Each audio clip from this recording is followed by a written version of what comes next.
Hello guys, welcome back to 1878 Blues. Can you fucking believe it? Everton have won a game away from home. I think we did win against Leicester away from home near towards the end of the season, but it's a rare win for us and it's a fantastic win, and it just proves how far we've come in a few months that Lampard's worked with the team, brought the new recruitments in. Obviously a massive difference has been the defence. Keeping us in games, and just showing that we've got a real squad together right now, real unit together with everyone who's just settling in well, all the new players. There seems to be a strategy, and obviously when Lampard joined in, I think it was about February last season, he was obviously in a horrible situation where he just had to dig us out of the grave. We was halfway in, and obviously he successfully did that, and he couldn't really put his own input into the squad and what he wanted to do and how he wanted us to play, because we couldn't fucking play football last season. I'm surprised we're still in the league. Like I said, we're out of that now, and he's finally putting his ideas across, and he's finally getting the team what he wants to have at Everton, obviously with the addition with the players we've brought in, and it's really making a massive difference. And all these fucking, listen, I could be in a few months' time, we could be fucking horrendous, and then Lampard's making all kinds of mistakes, and the media's right. But at the moment, the media need to back off from Lampard. All I keep seeing is pressure in, pressure that, pressure this. Fuck off, honest to fucking God. If things are going well, if the fans are fine, then why is the fucking media putting some big ass pressure on it? If the fans are fuming, you'll know about it, and you've seen it with Benitez, but he's really doing a fucking good job, and at every game this season I felt kind of positive out of it, you know what I mean? Even if we haven't picked up a win or whatever, it's a lot better than what we've seen in the past season or two, or season and a half.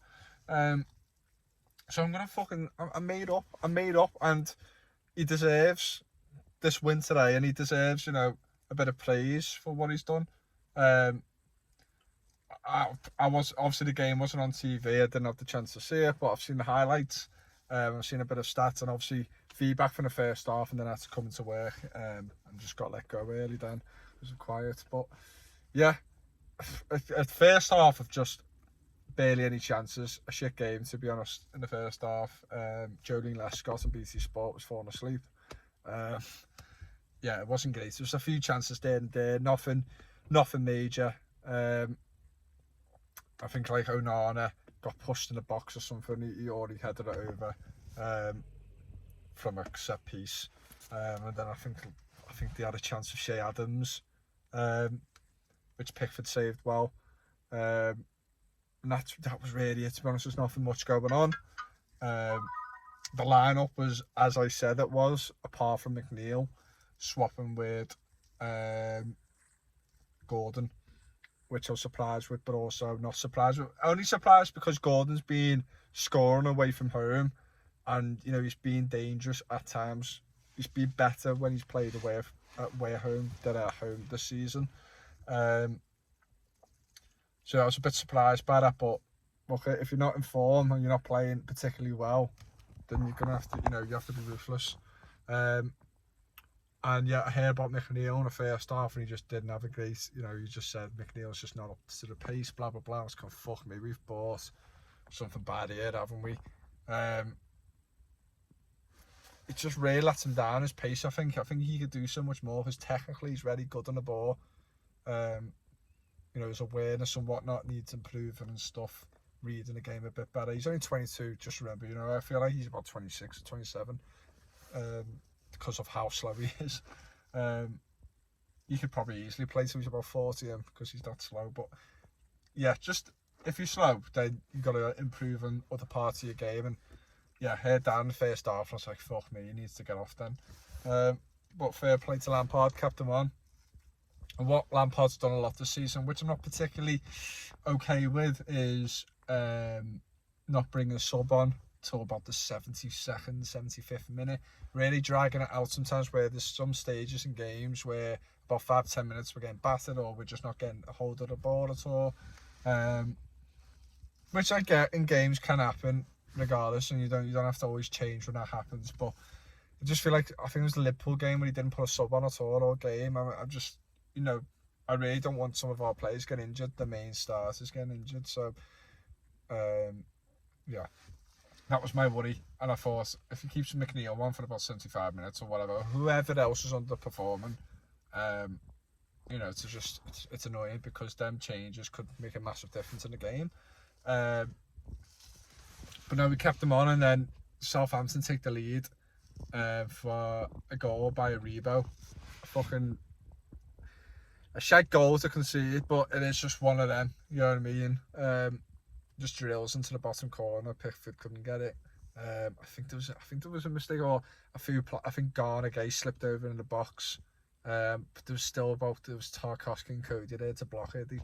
One of them should have got it, but they didn't. So it is what it is. And then a few minutes later, by the way, I just get into work, by the way, when it's about 4 o'clock. So I just know it's 0-0. It's been a shit game, and I'm not expecting anything in the second half. I'm expecting possibly a 0-0. They had it all over, written all over. And then I come in the kitchen and they tell me to score. I was like, what the fuck? But anyway, into the details. Yeah, I think Damari Gray has a set piece very far left of the pitch, right by the line, basically, the touch line. Whips it in. Onana, as a giant as he is, gets onto the ball, heads it across, and Cody smashes it in with no one around him. Fucking brilliant. Scored. Fantastic. Great response. And then literally a minute or two later, I can't remember who it was on the right hand side, ball gets whipped in, and it just falls to I can't remember how it went, but it basically fell to McNeil, and he just smashes in the top corner with his left foot. Fucking unbelievable. Great finish. And yeah, we're 2-1 up, and you're just like, what? Where the fuck's this come from? And yeah, Southampton had a few very good chances, to be honest. I think Onana in that build-up, to be honest, with the when McNeil scored, I think he got pushed over, and I highly doubt that we would have got a penalty for that, just because it's us. But yeah, thank God McNeil finished it off.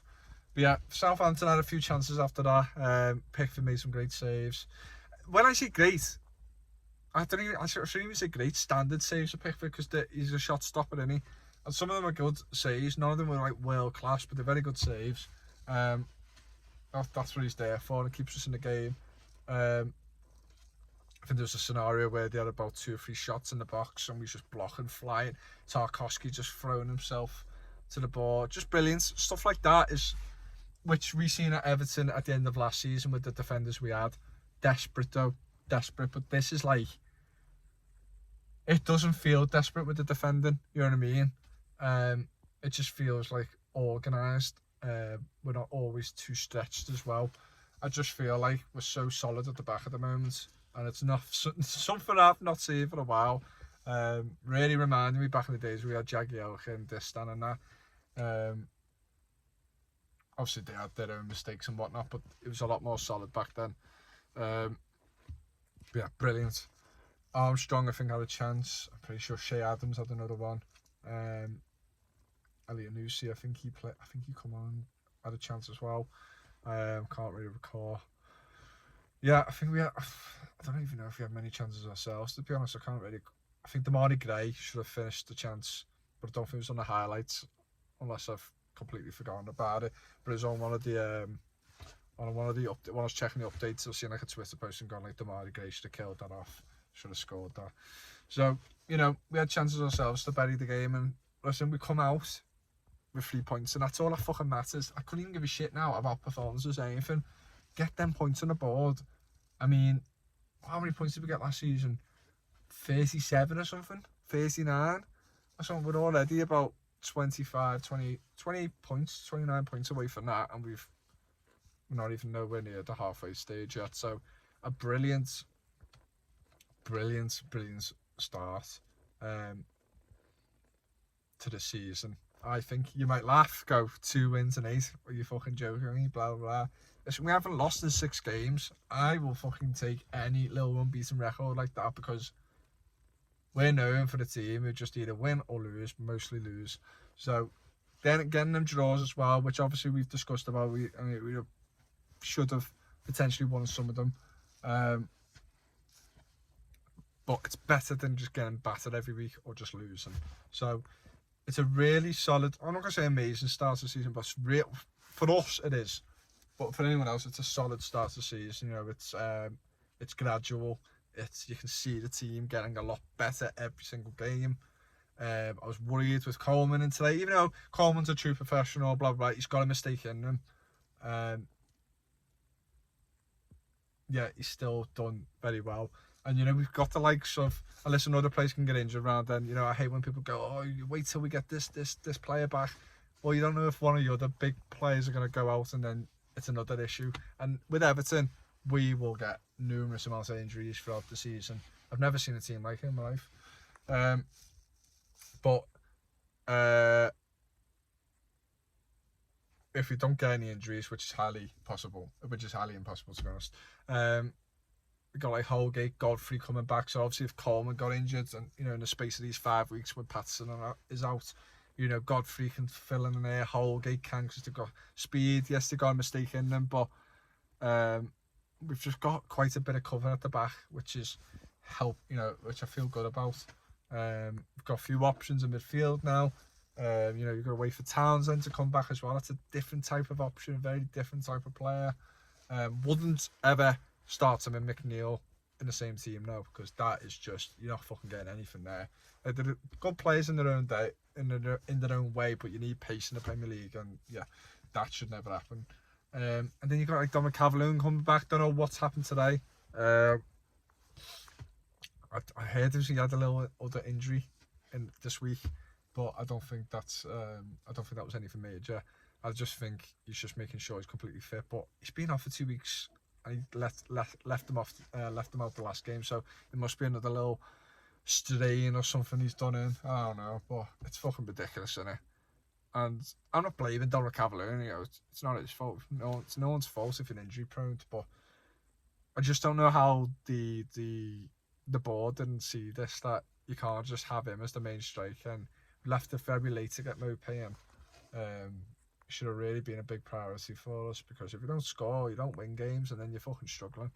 So I'll say in January as well, we need to get another striker in. We can't just rely on Mopé and Rondon, because Dominic Calvert-Lewin will never be. And I think again, for the rest of his career, he's not going to be playing every game like he did when he was younger, when he was a lot thinner, a lot weaker. He was always playing. He's always fit. Ever since he's put weight on, he just gets injured all the time. It's like his body just can't adjust to it. Well, anyway, nevertheless, that's for another day.